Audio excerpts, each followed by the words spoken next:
I grew up in Pennsylvania. For those of you that don't know, it's the northeast part of the United States.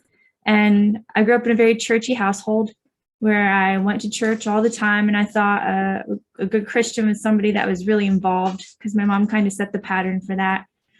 I really had a great childhood. Didn't really have any reason to be upset until my parents divorced when I got into high school. So it was about grade 9.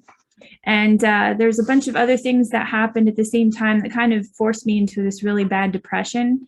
And I started to look into the Bible because I was taught that that's where the answers were. And I never had any reason to doubt that the answers were in the Bible because I didn't really read it all that much.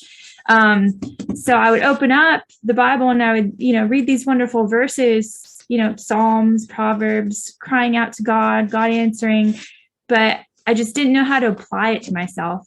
And after struggling for a long time, I kind of chose to go into the world. It was a conscious decision because I felt like I didn't know what I was doing wrong with my faith, so I was just going for whatever was making me happy.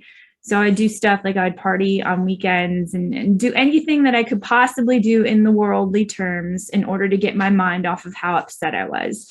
But nothing ever worked. Nothing ever lasted. I always had to, after the weekend, go back on Monday to school. And sometimes I'd cry. I'd cry before I went to school. I was, so anxious and depressed about it. I didn't want to let people down, but I just couldn't do anything. I couldn't do it on my own.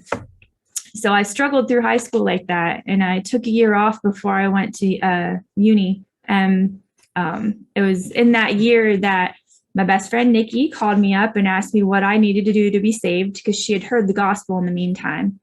So the accumulation of all that, the Lord knew the perfect way, the perfect messenger to send to me was my best friend. And I watched what she did and I started looking at the verses myself. And then Pastor Dave came over from Fresno and sat down and visited Nikki, all her family, and her boyfriend, Chris, and me, her best friend. And that was the first time I really heard the gospel, was when he had us open up the Bible and we read from Acts 2. And immediately I was like, oh my gosh, this never happened to me. So it just clicked right then and there. That's definitely what I need. That's what I've been missing.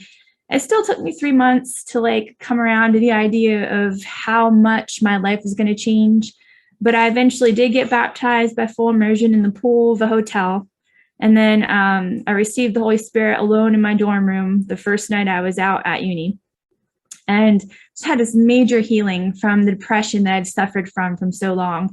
And it was just it was incredible. And the Lord really kept us. He helped me to learn how to witness, so typing really fast in chat rooms, so learning all the scriptures, going back and fellowshipping with Nikki and Chris, who had received the Spirit, and the small group we had there.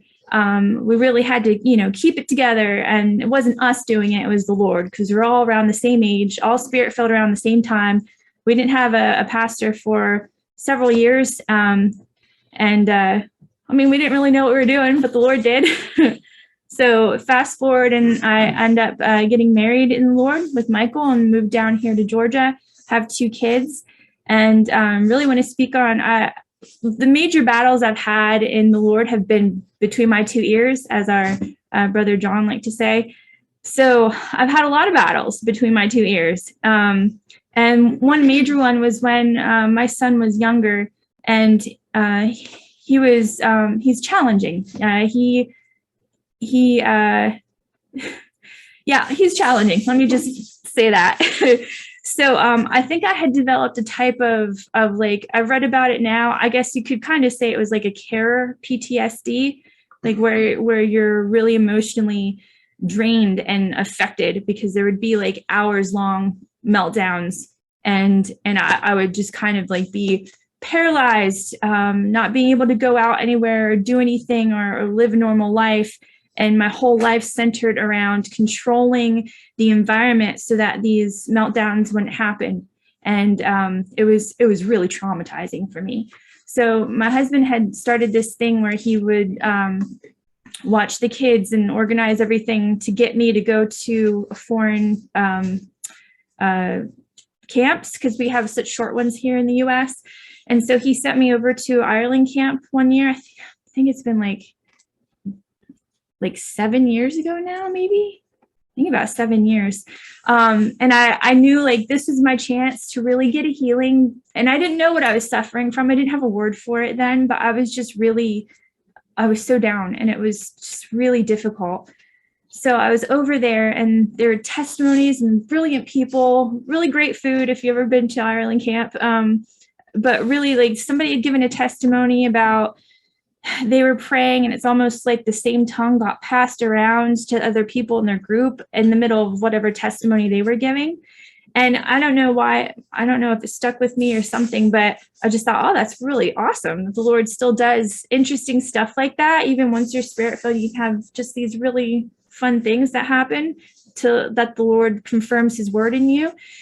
And so later on that night, I had a really good session of prayer with a few sisters, and I really pressed in because I'm like, I want to be healed. I want to be healed because I feel great here. I'm surrounded by saints. Of course, I'm going to feel great, but I want to be healed and I want to know I'm healed. So when I go back and that first meltdown happens, I'm not going to completely fall apart. So I was pressing in and praying, and I'm thinking that in my head, like, I want confirmation that I'm healed. And then my tongue changed. And the tongue that I had been using since I was 19, freshly spirit filled, had suddenly changed to a tongue that I had never heard before. So it's almost like a new tongue within the tongues. And I was just like, oh my gosh, I think this is confirmation. And then like a few minutes of prayer and that, and then it changed back. And it was so marked. It was such a big thing that I think it was Susie. Forget names. I'm really terrible with names. Anyway, she was sitting right next to me and she actually looked over when I started speaking in that different tongue. So it was even noticeable to other people because it just suddenly changed.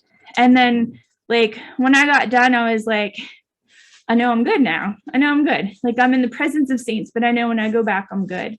And so when I came back to the United States after camp, I was much more capable. I was able to manage things, and my situation didn't really change right away.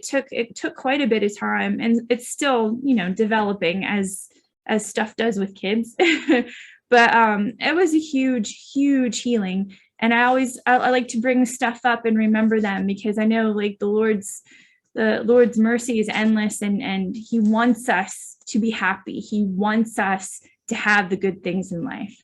So I just really want to thank him for that.